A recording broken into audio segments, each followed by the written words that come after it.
All right, thanks for staying. You're watching Daybreak on Trust TV. And now we're about to take a look at the dailies on Daybreak. And as always, we'll begin with the Daily Trust newspaper, where we have this big headline on the front page talking about Adamu resigns as APC chair, talking about the national chairman of the All Progressives Congress. It has the riders that says resignation letter sent to Tinubu, real reasons ruling party's chair quit. You'd find all the details here in the Daily Trust newspaper on page 4. I won't talk until president returns. I imagine that that's the chair now. You have also other stories there.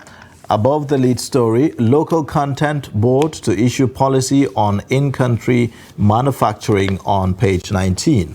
Niger, that's Niger PM Tambuwal Bagudu in Katsina as Tahiru Mangal's wife is laid to rest. You also have 70 billion naira for lawmakers, 8,000 naira for 12 million Nigerians, a mispriority.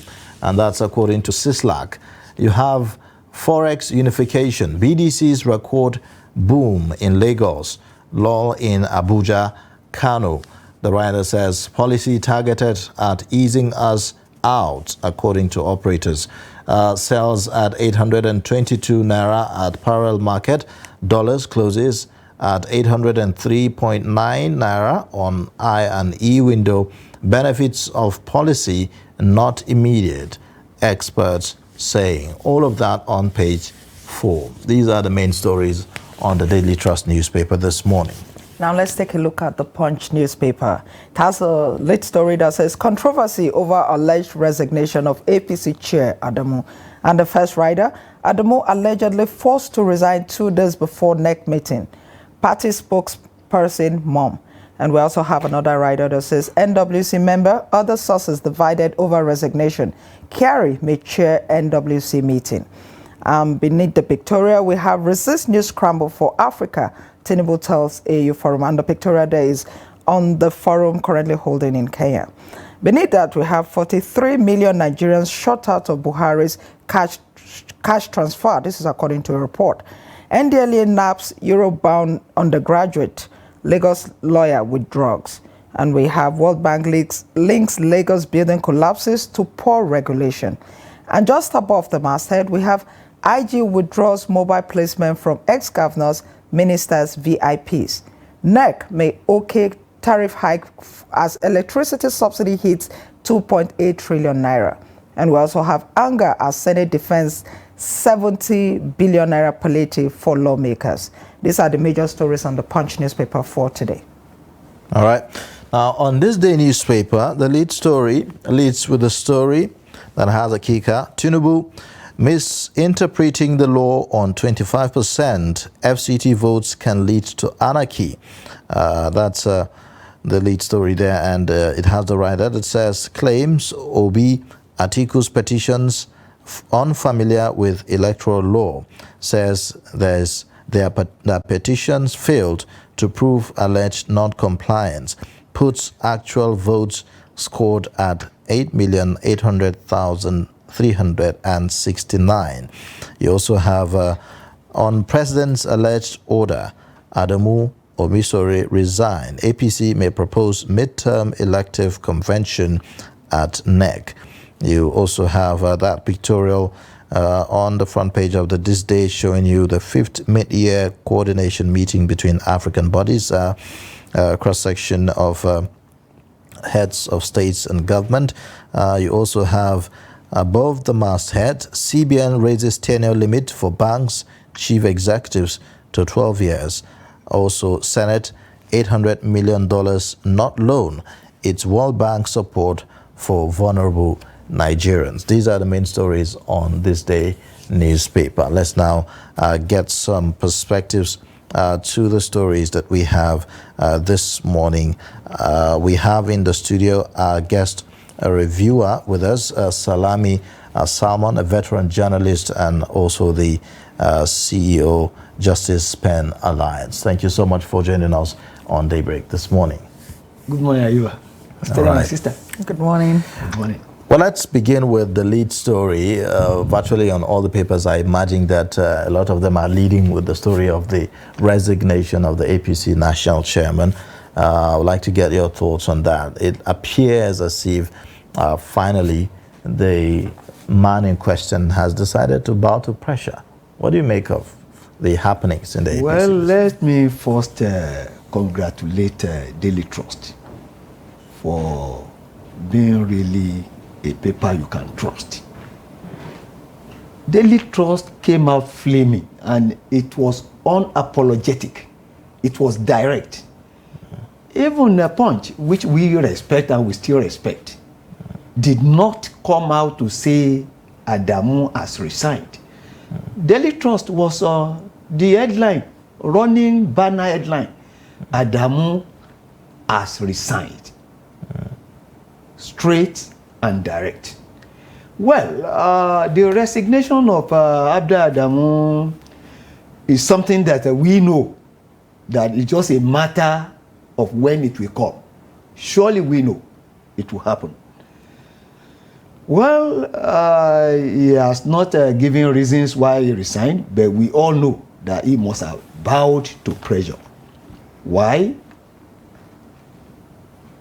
If you have been watching the politics, you will realize that Adamu at a time came out and mentioned the candidate, preferred candidate of the party. It wasn't President Tinubu. It was the former Senate president.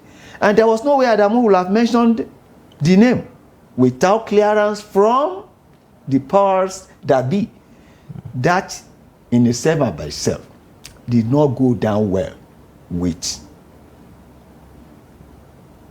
the president or the presidential candidate then, who now emerged as the president.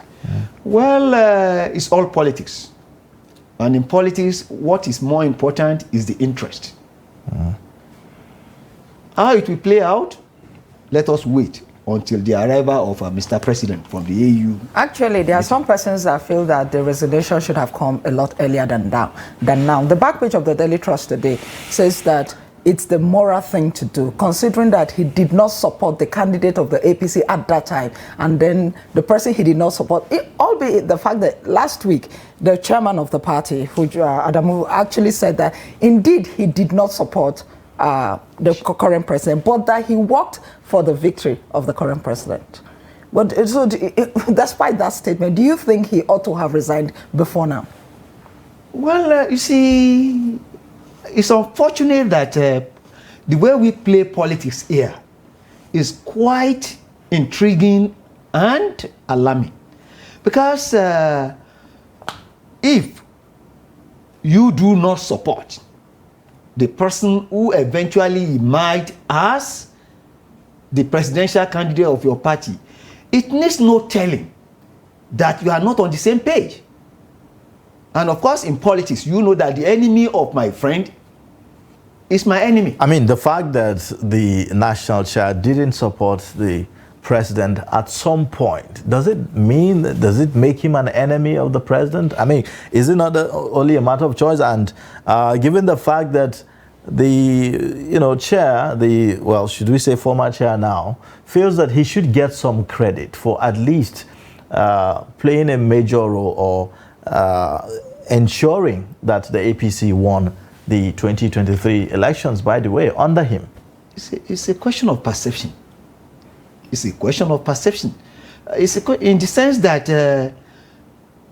ab initio, you did not support me. The trust deficit is there.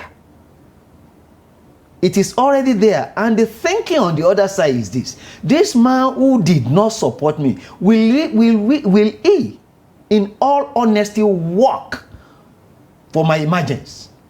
And of course, you know how we are in this part of the world and how we play politics. It is time to take back my own pound of flesh. But the APC won in the 2023 election under the leadership of Adamu. Well, it is for them to tell us whether he won because Adamu now, despite the fact that he didn't support him, worked assiduously for him or not. But let us wait.